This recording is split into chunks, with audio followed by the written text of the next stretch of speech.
శ్రీగురుభ్యో నమ. నమో దేవ్యై మహాదేవ్యై శివాయై సతతం నమ. నమః ప్రకృత్యై భద్రాయై నియతా ప్రణతాస్మతాం. అర్చనకాలే రూపగత, సంస్తుతికాలే శబ్దగత, చింతనకాలే ప్రాణగత, తత్వవిచారే సర్వగత. జ్ఞానానందమయం దేవం నిర్మలస్ఫటికాకృతిం ఆధారం సర్వవిద్యానాం హయగ్రీవముపాస్మహే. అచతుర్వదనో బ్రహ్మ ద్విబాహురపరో హరిః అపారలోచనశంభుః భగవాన్ బాదరాయణః.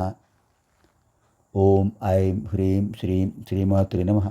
ఓం ఐం హ్రీం శ్రీం శ్రీమాత్రే నమః. ఓం ఐం హ్రీం శ్రీం శ్రీమాత్రే నమః. ఓం ఐం హ్రీం శ్రీం శ్రీమాత్రే నమః. ఓం ఐం హ్రీం శ్రీం శ్రీమాత్రే నమః. ఓం ఐం హ్రీం శ్రీం శ్రీమాత్రే నమః. ఓం ఐం హ్రీం శ్రీం శ్రీమాత్రే నమః. ఓం ఐం హ్రీం శ్రీం శ్రీమాత్రే నమః. ఓం ఐం హ్రీం శ్రీం శ్రీమాత్రే నమః. ఓం ఐం హ్రీం శ్రీం శ్రీమాత్రే నమః. ఓం ఐం హ్రీం శ్రీం శ్రీమాత్రే నమః. ఇదానీం వయం సర్వే ఏకాశీతితమశ్లోకస్య అధ్యయన కార్యక్రమే భవిష్యామः. ఇతః పూర్వం అశీతితమశ్లోకస్య అధ్యయనం కృతం. ఇదానీం ఏకాశీతితమశ్లోకస్య అధ్యయనం కర్తవ్యం. ఇప్పుడు మనం అమ్మవారి సహస్రనామ స్తోత్ర శ్లోకాల్లో 81వ శ్లోకంలో ఉన్న విశేషాలు తెలుసుకుందాం. పరా ప్రత్యక్షితి రూప పశ్యంతి పరదేవత మధ్యమ వైఖరి రూప భక్తమానస హంసిక. పరా ప్రథమం, ప్రత్యక్షితి రూప ద్వితీయం, పశ్యంతి తృతీయం, పరదేవత చతుర్థం, మధ్యమ పంచమం, వైఖరీ రూప షష్ఠం, భక్తమానస హంసిక సప్తమం. సప్తపది అయం శ్లోక. పరా ప్రత్యక్షితి రూప పశ్యంతి పరదేవత మధ్యమ వైఖరీ రూప భక్తమానస హంసిక సప్తపది అయం శ్లోక. మనకు జ్ఞానస్వరూపిణి అమ్మవారు ఇచ్చినటువంటి వాక్కులు ఎలా ఉంటాయంటే పరా, పశ్యంతి, మధ్యమ, వైఖరి 4 రూపాల్లో ఉంటాయి. పరారూపం, పశ్యంతి రూపం, మధ్యమ రూపం, వైఖరి రూపం. ఈ 4 రూపాలు కూడా అమ్మవారి యొక్క దివ్య వైభవాన్ని కీర్తించడానికి ఉపయోగించే అద్భుతమైన వాక్కులు. ఈ వాక్కులకు అధిదేవతలే వసున్యాది వాగ్దేవతలు. 8 మంది ఉన్నారు కదా వసున్యాది వాగ్దేవతలు. వసుని, కామేశ్వరి, మోదిని, విమల, అరుణ, జయిని, సర్వేశ్వరి, కౌరిని. ఈ 8 మంది వాగ్దేవతలు కూడా ఈ 4 రూపాల వాక్కులకు అధిదేవతలు.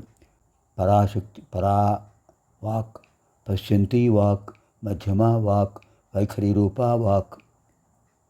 ఇలాంటి 4 రూపాల్లో ఉన్నటువంటి ఆ వాక్కులన్నిటికీ అధిదేవతలు వసున్యాది వాగ్దేవతలు. 8 మంది దేవతలు. ఏమిటి ఈ వాక్కుల యొక్క వైభవం అంటే పరా శ్రేష్టమైనటువంటి వాక్కు. ఏమిటి? ఓం ఐం హ్రీం శ్రీం శ్రీమాత్రే నమః. ఈ శ్రేష్టమైన వాక్కు ఇది ఎటువంటిదంటే ప్రత్యక్షితి రూప అజ్ఞానాంధకారాన్ని తొలగించి అద్భుతమైన ఆనందాన్ని చేకూర్చే రూపం ఈ పరావాక్కు. ఈ పరావాక్కు యొక్క రూపమే అమ్మవారి యొక్క స్వరూపం. ఎటువంటి స్వరూపం అంటే అన్నిటినీ కూడా అధిగమించినటువంటి అద్భుతమైన సౌందర్య లహరి తత్వం అమ్మవారి కనుక అటువంటి అమ్మవారి యొక్క ఆ సౌందర్య వైభవాన్ని వర్ణించే ఒక విశిష్టమైన వాక్కు పరావాక్కు. ఇంకా పశ్యంతి, రెండవది పశ్యంతి వాక్. పశ్యంతి అంటే మణిద్వీపంలో అమ్మవారిని దర్శిస్తూ దేవతలు స్తోత్రం చేసే అద్భుతమైన వాక్కులే పశ్యంతి. పశ్యంతి అంటే దర్శించేది. దర్శిస్తున్నారు. ఎవరు దర్శిస్తున్నారు? దేవతలు. బ్రహ్మాది దేవతలందరూ కూడా మణిద్వీపంలో అమ్మవారిని దర్శిస్తూ స్తుతిస్తున్నారు. అది అద్భుతమైన పశ్యంతి వాక్. అలా స్తుతించడం వల్ల ఎవరు అనుగ్రహం లభిస్తుందంటే పరాదేవత. శ్రేష్టమైన దేవతలండి ఎవరు? పరదేవత. పరదేవత అంటే లలితాపరా భట్టారిక.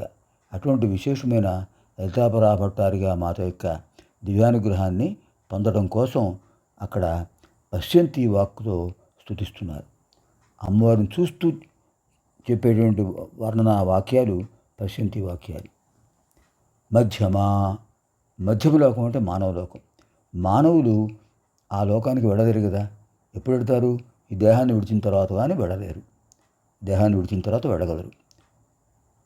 అంటే ఈ లోకంలో ఈ పాంచభౌతిక దేహాలతో ఉన్నప్పుడు అమ్మవారి లోకానికి వెళ్ళడం సాధ్యం కాదు కనుక అమ్మవారు వసుంజాది వాగ్దేవతల ద్వారా 1000 నామాలు ఇచ్చారు మనకు. ఇందులో ఏ ఒక్క నామమైనా కూడా శ్రద్ధాభక్తులతో జపించినట్లయితే అమ్మవారి యొక్క విశేషమైన మధ్యమ వాక్ సార్థకమవుతుంది. మధ్యమ లోకంలో ఉండి అమ్మవారిని స్తుతించే ఒక విశేషమైన వాగ్రూపమే మధ్యమ వాగ్రూపం. మనందరం చేసే స్తుతి మధ్యమ వాగ్రూపం. అది ఎలా ఉంటుంది? వైఖరి రూప. వైఖరి, మన యొక్క వైఖరి అంటే మన యొక్క ప్రవర్తన. అమ్మవారి యొక్క విశేషమైన తత్వాన్ని తెలుసుకుని జన్మను సార్థకం చేసుకునే వాళ్ళ యొక్క వైఖరి అంటే ప్రవర్తన మూడు రకాలుగా ఉంటుంది: భావన, భాషణ, ఆచరణ. మానవులకు మాత్రమే అనుగ్రహించినటువంటి విశేషమైన కరణములు 3: మనసులో కలిగే భావన, వ్యక్తం చేసే భాషణ, ఆచరణ ప్రక్రియ. ఈ 3 కూడా త్రికరణములు మానవులకు మాత్రమే ఇచ్చినటువంటి వరాలు. మానవేతర జీవులకు సంభాషణ అనేటువంటి శక్తి ఇవ్వలేదు అమ్మవారు. ఆలోచన శక్తిని ఇచ్చారు, ఆచరణను ఇచ్చారు, కానీ వ్యక్తం చేసే భాషణ ఉందా? లేదు. అది మానవులకు ఇచ్చారు కనుక ఇది వైఖరి. అంటే ఎవరు ఏ విధంగా అమ్మవారిని స్తుతిస్తుంటారో వాళ్ళ యొక్క వైఖరి ఆ విధంగా ఉన్నత స్థానం పొందుతూ ఉంటుంది. అమ్మవారి నామాలు స్తోత్రం చేసేవాళ్ళు ఎప్పుడు కూడా విశేషమైన ఉన్నత స్థానాన్ని చేరతారు అని చెప్పేదే వైఖరి రూపం. ఈ 4 రూపాలు అమ్మవారివే: పరారూపం, పశ్యంతి రూపం, మధ్యమ రూపం, వైఖరి రూపం. ఈ 4 రూపాలు అమ్మవారివే. అటువంటి అమ్మవారి యొక్క విశేషమైన తత్వాన్ని వర్ణించేటటువంటి గొప్ప వాక్కులు అమ్మవారు మనకు ఇచ్చారు. ఆ వాక్కులతో ఈ లోకంలో ఉన్నప్పుడు పరా, మధ్యమ, మణిద్వీపంలో ఉంటే పశ్యంతి.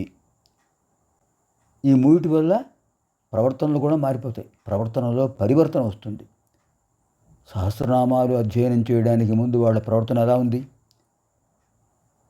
చేయడం ప్రారంభించిన తర్వాత ఇప్పుడు ఎలా ఉంది? పూర్తి చేసిన తర్వాత ఎలా ఉంటుంది? అది గమనించాలి. అదే వైఖరి. ఆ వైఖరి కూడా అమ్మవారి యొక్క అనుగ్రహమే. ఇంకా భక్త మానస హంసిక. భక్త మానస హంసిక.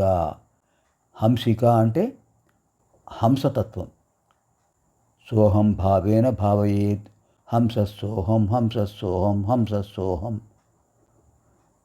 గాలి పీల్చేటప్పుడు సో, విడిచిపోయేటప్పుడు హం. సోహం సోహం సోహం. ఆ వ్యత్యస్తం చేస్తే హంస హంస హంస. హంస అంటే హంసతత్వం అమ్మవారిది. అంతే హంసిక. ఎక్కడున్నారు అమ్మవారు? భక్త మానస హంసిక.